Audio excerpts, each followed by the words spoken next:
हमारे अखिल भारतीय कांग्रेस पार्टी के राष्ट्रीय उपाध्यक्ष आदरणीय अखिलेश शुक्ला जी मुख्य अतिथि के रूप में पधारे। आपका इस भैरसिया की धरती पर बहुत बहुत वंदन है, बहुत बहुत अभिनंदन है।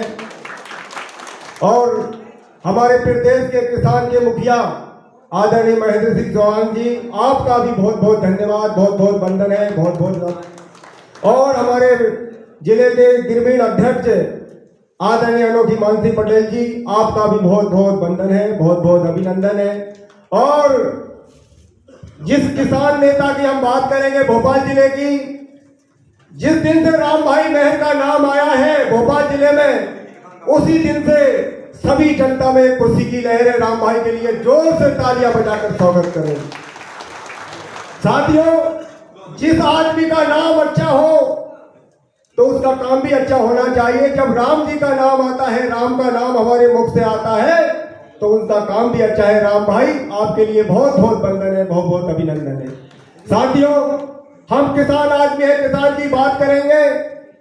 आज सच्चाई, सत्य परेशान है, सत्य दुखी है और झूठ और अन्याय खुशी है। ये हमें सोचने की जरूरत है। आज हमारा किसान इतना दुखी है जिसको समय पे पानी नहीं, समय पे बिजली नहीं, समय पे खाद बीज नहीं, और ये भारतीय जनता पार्टी की सरकार ढोल ऐसा पीटती है कि हमारा किसान खुशी है। आज बताइए कि 15 रुपए, सिर्फ मात्र 15 रुपए बढ़ाया है। बताइए आप, जब देश हमारा इतना आगे बढ़ रहा है तो फिर किसान आगे क्यों नहीं बढ़ेगा? साथियों, ये हमें समझने की जरूरत है। आज ऐसा राजा आया है, मैं संक्षेप में एक राजा की कहानी कहूंगा, 2 मिनट में मेरी बात को खत्म करूंगा। एक बहुत बड़ा ईमानदार राजा था, जनता के नजर में ईमानदार, पर बहुत लुटेरा, बहुत बेईमान था। उसके राज में अनेक व्यापारी थे जिनके अनेक तरह से धंधा था। एक व्यापारी ऐसा था जो रोटी बनाने का काम करता था। वो 5 रुपए में रोटी बेचता था। उसने सोचा कि मुझे अब मेरे रोटी का भाव बढ़ाना चाहिए, मुझे 5 की जगह 10 कर देना चाहिए। साथियों, वो राजा के पास पहुंचता है वो व्यापारी और कहता है कि राजा जी, मुझे घाटा पड़ रहा है, मुझे 5 रुपए की रोटी अब 10 रुपए में बेचना चाहिए। तो राजा ने क्या कहा, आप समझिएगा, और मैं कौन से राजा की बात कर रहा हूं जो आप समझ जाओगे कौन से राजा की बात है। उसने कहा कि तुम कितने बढ़ाना चाहते हो?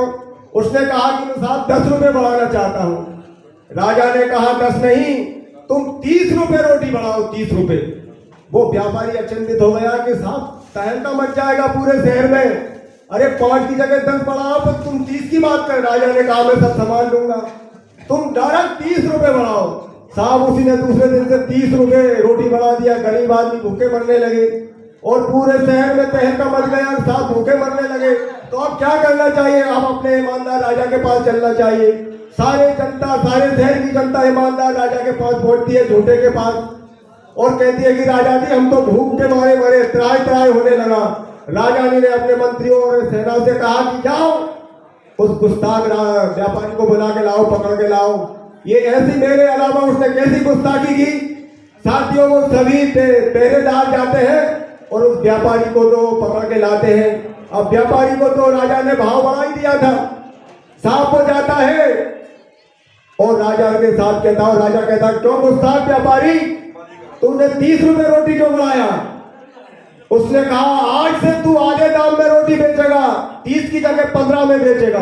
साहब तहलका मच गया, जनता खुशी से झूमने उठी। उधर राजा भी खुश, उधर जनता भी खुश और उधर व्यापारी भी खुश। ऐसे दोगले राजा की कहानी आप समझ गए हो। साथियों, ये झूठ का ढोल पीटने वाले, अब इसे हमें समझना चाहिए। बस मैं इतना ही कहूंगा। जय हिंद, जय भारत, वंदे मातरम।